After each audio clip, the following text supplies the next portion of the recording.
আসসালামু আলাইকুম, welcome back to Shahin smart study world. আমি আছি চট্টগ্রাম বিশ্ববিদ্যালয় থেকে, শাহিন খন্দকার। যারা যারা চট্টগ্রাম বিশ্ববিদ্যালয় ভর্তি পরীক্ষা 2025-26-এ যে কোনো ইউনিটে উত্তীর্ণ হয়েছেন সবাইকে স্বাগত জানাচ্ছি। এবং আপনাদের কাছ থেকে চট্টগ্রাম বিশ্ববিদ্যালয় আগামীকাল থেকে অর্থাৎ 20 তারিখ থেকে 25 তারিখ পর্যন্ত একটা সময় দিয়েছে।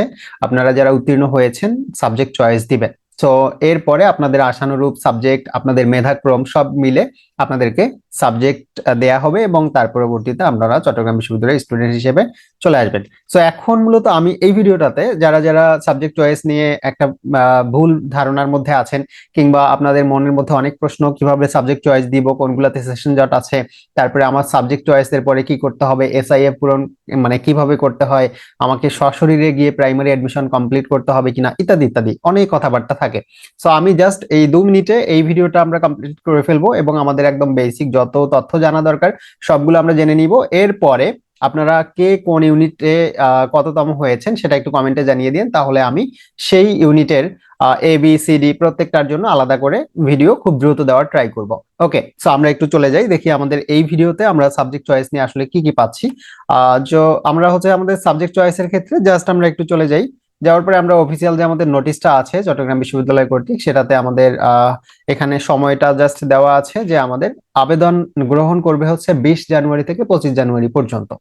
সো এই সময়ের মধ্যেই কিন্তু আমাদেরকে আবেদন করতে হবে, এবং যদি আমরা কোনোভাবে আবেদন করতে ব্যর্থ হয়ে যাই তাহলে কিন্তু আমাদের যদি আমি ফার্স্টও হয়ে থাকি কোনো একটা ইউনিটে, তারপরেও আমার আর সুযোগ নাই। ঠিক আছে, এখানে কোনোভাবেই আর সেকেন্ড টাইম কোনো সুযোগ দেয়া হয় না। সো এটার জন্য অবশ্যই অবশ্যই আপনারা একটু সতর্ক দৃষ্টিতে এবং খুব দ্রুত, 20 তারিখে যেহেতু দেওয়া আছে, 20 তারিখেই সবাই হয়তো দিতে যাবে, 21 বা 22 তারিখের মধ্যে কমপ্লিট করে ফেলবেন।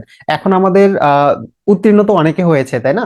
তো এবং সিট সংখ্যা তো আনলিমিটেড না, সিট তো হচ্ছে সীমিত। তো এই সীমিত সিটের পিছনে আমাদের আসলে কোন ইউনিটে কতজন পর্যন্ত আবেদন করতে পারবে, মানে আবেদন বলতে আমাদের সাবজেক্ট চয়েস দিতে পারবে, এটা হচ্ছে আমাদের এখান থেকে জানানো হয়েছে যে এই ইউনিটে 1 থেকে 10,000 পর্যন্ত মেরিট লিস্টে যারা যারা আছে। এখন আপনাদের কাছে মনে হইতেই পারে যে আমার এখানে তো সিট এতগুলা নাই, প্রায় 1100-র মতো আছে, 1093, তাই না? সো এখানে আমার 10,000 পর্যন্ত কেমনে যাবে, বা 10,000 পর্যন্ত আদৌ যাবে কিনা, যে স্টুডেন্টটা 10,000তম সে এখন দ্বিধায় আছে যে আমি আসলে সাবজেক্ট চয়েস দিব নাকি দিব না, আমার সাবজেক্ট চয়েস দিয়ে কোনো ফায়দা উসুল সম্ভব। সো এরকম অনেক প্রশ্ন থাকে, তাই না? আমরা একটু পরে এই প্রশ্নগুলোর উত্তর দেখবো। ওকে, সো 10,000 পর্যন্ত যারা আছেন আপনারা অবশ্যই দিতে পারবেন। অ্যান্ড দেন বি ইউনিটে যারা আছেন, বি ইউনিটে যারা উত্তীর্ণ হয়েছেন 12,945 পর্যন্ত। হ্যাঁ, বি ইউনিটে অনেক দূর পর্যন্ত যায়, কিন্তু কিভাবে যায় এটার মানে ক্যালকুলেশনটা একটু ভিন্ন। সো বি ইউনিটে যারা যারা উত্তীর্ণ হয়েছেন আপনারা একটু কমেন্টে জানিয়ে দিন। B2 অর্থাৎ আমাদের যে সাব ইউনিট আছে, সাব ইউনিটে যারা যারা উত্তীর্ণ হয়েছে সবাই।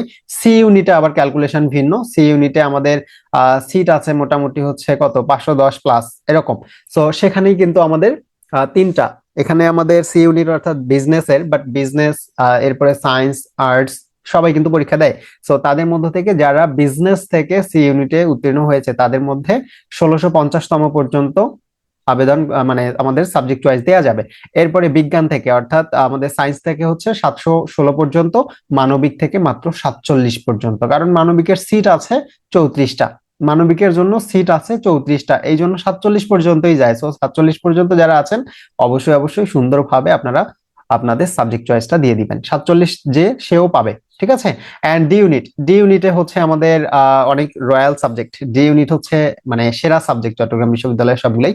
সো ডি ইউনিটে হচ্ছে 8,000 পর্যন্ত যারা আছেন আপনারা অবশ্যই অবশ্যই দিবেন। এবং কত পর্যন্ত যাবে এটা নিয়ে আমরা একটু পরে আলোচনা করব। এবং আমাদের B1 D1 অর্থাৎ সাব ইউনিট গুলাতে যেহেতু এখানে আমাদের ব্যবহারিক আছে, সো এখানে সাবজেক্ট চয়েস হচ্ছে 21 জানুয়ারি থেকে 25 জানুয়ারি।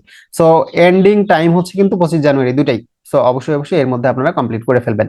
তো যেটা আগে বলছিলাম সেটা হচ্ছে যে আমরা যদি কোনো কারণে আমি একবার সাবজেক্ট চয়েস দিয়ে ফেলছি, কিন্তু দেওয়ার পরে আমার কাছে মনে হয়েছে অমুক ভাই বলছে যে ওইটা আমি আইআর আগে দিছি, আইআর এর সেশন জটে ভরপুর, ইংলিশ আগে দিয়ে ফেলছি, ইংলিশের সেশন জট অনেক, তো বায়োলজি মানে হচ্ছে আমার প্রাণীবিদ্যা বা হচ্ছে উদ্ভিদবিদ্যা এটা দিয়ে ফেলছি, এটাতে সেশন জট অনেক। সো এটা আমি দিতে চাইতেছি না, আবার আমি মানে চেঞ্জ করতে চাচ্ছি। সো চেঞ্জ করার অপশনটা ছিল না, বাট এবারে আছে, কিন্তু আবার একটা জরিমানা ফি দিয়ে তারপরে ওই সময়ের মধ্যে, মানে আমার সাবজেক্ট চয়েস দিয়ে ফেলছি 25 তারিখ, এর মধ্যে আমাকে আবার সংশোধনের জন্য আপিল করতে হবে। ঠিক আছে, এটা করলে তাহলে সুযোগ আছে। ওকে, সো নেক্সট আমরা আমরা আসলে কোথা থেকে এই সাবজেক্ট চয়েসটা দিব? সাবজেক্ট চয়েস দেওয়ার জন্য আমি এখান থেকে সরাসরি দেখাচ্ছি না, আমার এখানে হচ্ছে ওয়েবসাইটের লিঙ্কটা দিলাম।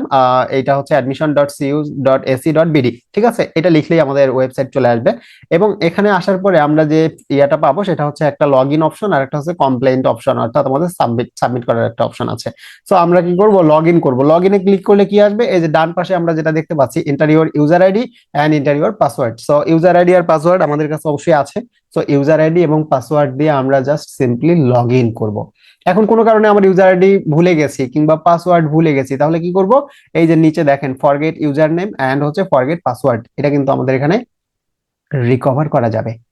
সো যদি ভুলে যাই এটাতে ক্লিক দিলে চলে আসবে, যে নাম্বার দেওয়া আছে ওই নাম্বারে চলে যাবে, ওখান থেকে আমরা নিয়ে আসবো। ঠিক আছে, জাস্ট এইটাই, এর বাইরে আর কিচ্ছু না।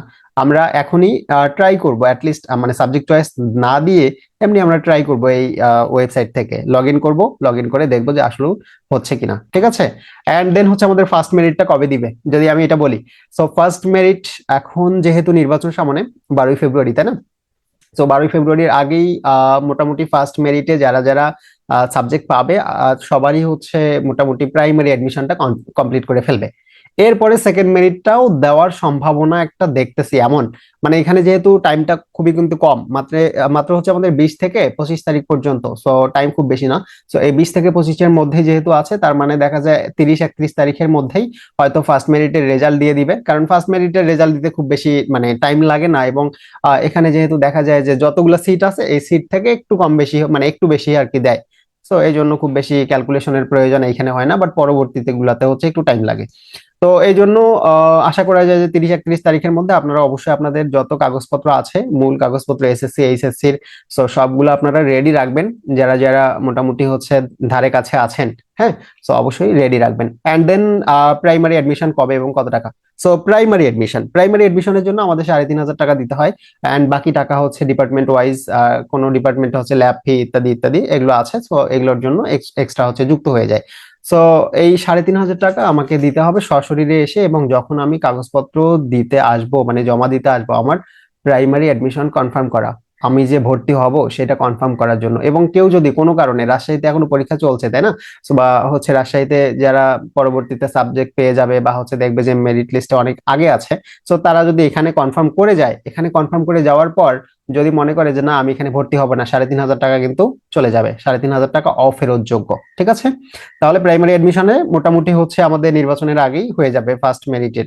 অ্যান্ড দেন হচ্ছে মাইগ্রেশন কিভাবে বন্ধ করব, চট্টগ্রাম বিশ্ববিদ্যালয় মাইগ্রেশন হচ্ছে আমি যদি সাবজেক্ট চয়েস দিলাম 10টা সাবজেক্টে, এই 10টা সাবজেক্টের মধ্যে আমার হচ্ছে 9 নম্বরটা চলে আসছে, 9 নম্বর আসার পরে আমি চাইতেছি এটা আরো উপরের দিকে যাক। মাইগ্রেশন সবসময় উপরের দিকে হয়, ঠিক আছে?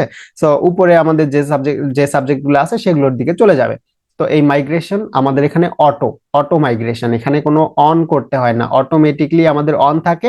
বাট আমি যদি মনে করি যে আমার এই যে 9 নম্বর থেকে 4 নম্বরে চলে আসছে, আমি আর উপরে চাচ্ছি না, আমার 4 নম্বরই ক্লোজ করে দিব, তাহলে আমাকে এখানে কি করতে হবে, অফ করে দিতে হবে। সো অফ করার জন্য আমি ডিপার্টমেন্টে যাইতে পারি, ডিপার্টমেন্টে না গেলে এবার মেবি দেখলাম অনেক কাজ করছে ওয়েবসাইটে, সো ওয়েবসাইটে হয়তোবা আমি বাসা থেকেই অফ করতে পারবো। ঠিক আছে, সো এই হচ্ছে মোটামুটি আমাদের ফার্স্ট মেরিটের ব্যাপার স্যাপার, পাশাপাশি হচ্ছে আমাদের সাবজেক্ট চয়েস নিয়ে কথাবার্তা। এখন আপনারা কোন ইউনিটে কততম হয়েছেন সেটা একটু জানিয়ে দিন, তাহলে আমি হচ্ছে ধারাবাহিকভাবে ABCD প্রত্যেকটা ইউনিটের সাবজেক্ট চয়েসের পুরা ভিডিও দিয়ে দিব।